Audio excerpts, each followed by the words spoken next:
Hi guys, Lemmy here. Welcome back to another video. Today we are doing something a little weird. It's kind of like a review, but it's mostly a comparison.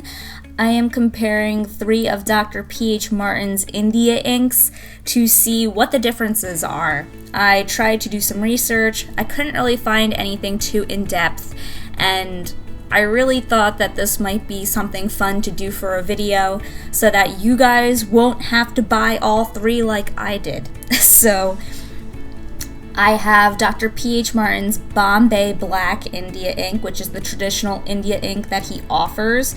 These usually come in sets with other colors if you've seen on his website. His website. I don't even know if he's a real person. Anyway, so that's the traditional Bombay Black India ink. And then Dr. P.H. Martin came out with a new label called Black Star. And under Black Star, you have both HiCarb and matte. So HiCarb is supposed to be the blackest of the black ink that they offer. And matte is supposed to be the opposite of shiny. So you see photos that are shiny and glossy, and then you see photos that are matte and they're kind of just not glossy. Yeah, it's supposed to be matte, not glossy.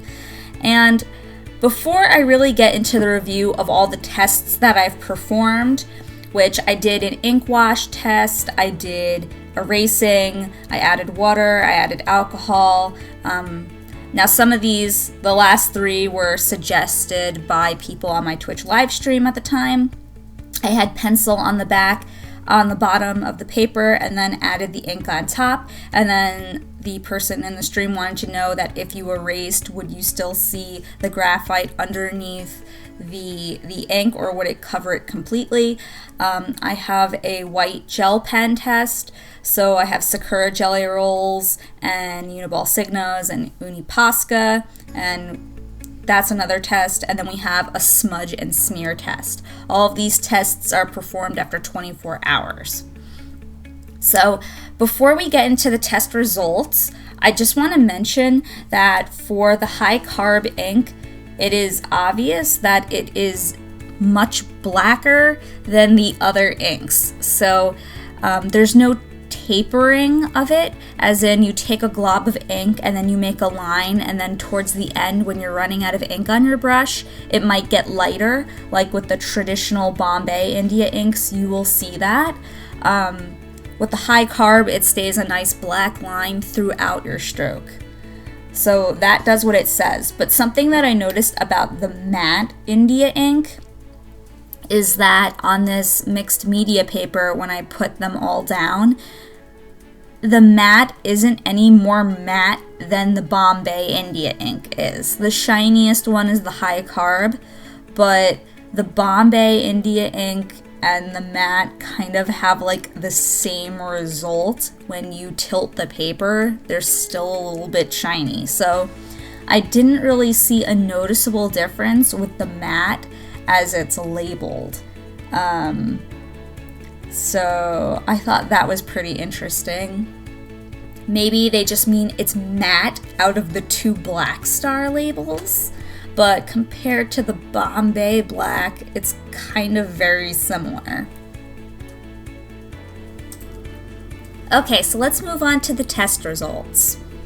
We have, the first section has 3 lines, and that's 100%, 50%, and 33%. The percentages just mean how much ink is in the ink wash as opposed to water. So 100% is 100% ink, 50% is 50% ink, 50% water, and 33% is 33% ink, 66% water.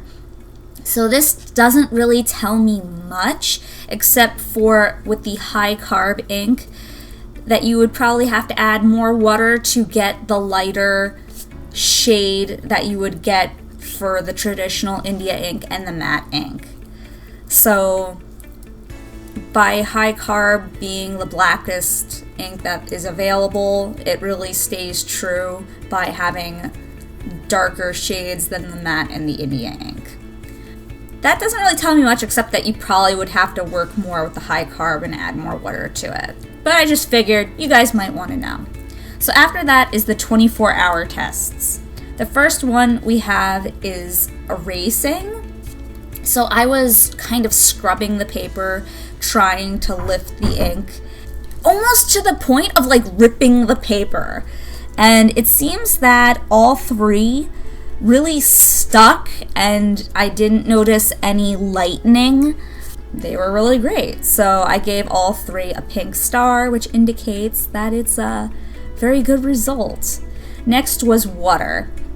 So I added water to all three of them. I scrubbed as well, and I know it says that the HiCarb is waterproof, but I did manage to get very little ink up after scrubbing really super hard. So I would say all three of these would be very decent for watercoloring after you let them dry. Once again, this is just me really like spending a really long time trying to lift the black ink, but I did get some of the HiCarb to come up. Then we move on to alcohol. So if you want to use this with your alcohol-based markers, I really suggest you don't. All three of them perform terribly, really easily, instantly. All three of the inks were lifted up and smeared about. So don't use these. You'll ruin your nibs and ruin your art. So for the pencil down and then ink down and then erasing, I don't see any sort of pencil lines beneath the ink. The ink completely covers the graphite, so you don't have to worry that you're going to still see any of those lines. So they all perform very well on that test. The white gel pen, I used a Sakura Jelly Roll, a Uniball Signo, and an Posca paint marker, because I figured these are kind of some of the more popular white gel pen brands, and they all performed very well. They're all very white on top of the black ink, and none of them turned into a muddy gray after applying them, so they all got a pink star for that. And then the smudge and smear test, all three of them failed. I just used a yellow Crayola pencil and I applied very thickly to get a pigmented yellow, and I went over the lines and they all smeared. So if you're planning on just going to town with those color pencils, you might have to plan on coloring a little bit more carefully, because it will smudge and it will smear.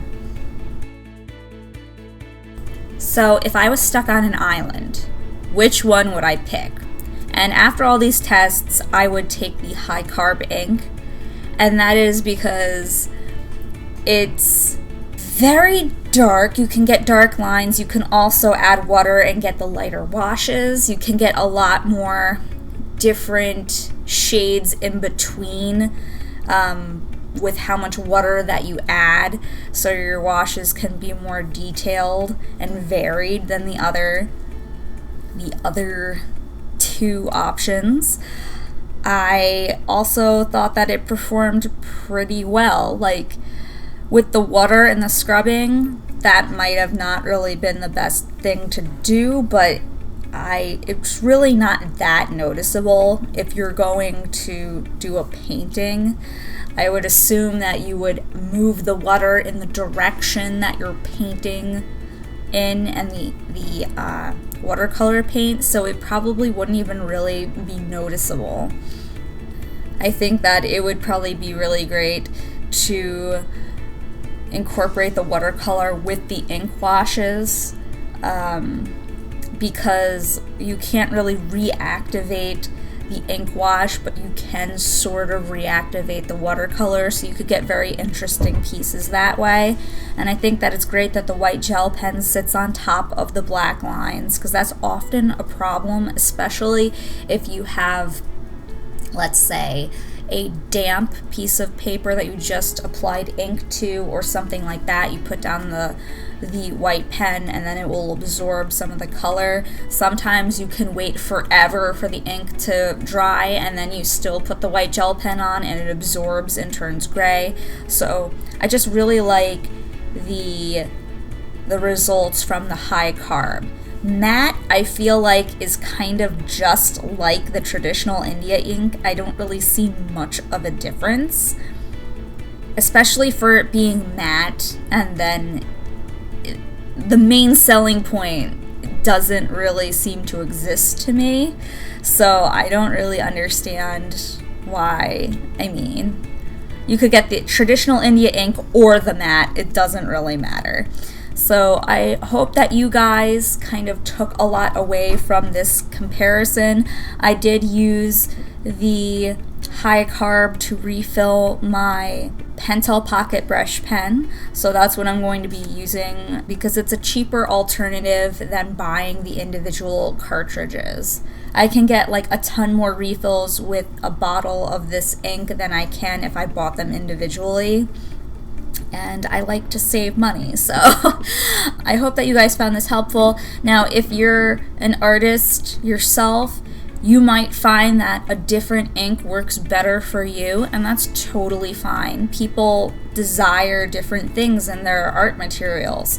So don't take this as like, oh, Lemmy said HiCarb, I should get that one. Take it as, what do I want my ink to do and how do I want it to perform? And then you look at the results of the testing that I did, and then you pick the one for you. One more thing that I'd like to mention is that the speed paint at the very end, I use the HiCarb India ink in my Pentel Pocket brush pen. And then I also used a water brush with some water and the traditional India ink by Dr. P.H. Martin. This Bombay India ink, I believe it's called. Yep, Bombay Black. And what I did was I tried it on watercolor paper, and I also tried it on cardstock, and it performs a lot better on cardstock because if you're using straight from your brush pen onto the watercolor paper, you get this issue where the watercolor paper really sucks in a ton of ink and it leaves your pen dry. So then you start getting like this really textured look, and it looks very dry, and you can't get like the tiny lines that you might need. So you might need like a heavier cardstock or a smooth bristle or something like that to kind of get the nice tapering lines that you would with a brush pen. If you want to use ink washes on watercolor paper, feel free, because the water is what will help you kind of move the ink across the paper. But I just figured I'd mention, because I did a little experiment and it was really difficult to use watercolor paper, so I figured I'd save you guys the trouble of trying that. And of course, if you want to try it, go ahead. Who am I to say you shouldn't try something? Anyway, I'm going to get going, and I'll see you guys next year? No. There's gotta be like one more video, right? Shoot. Alright, you guys take care, and I hope that you guys found this helpful. Bye!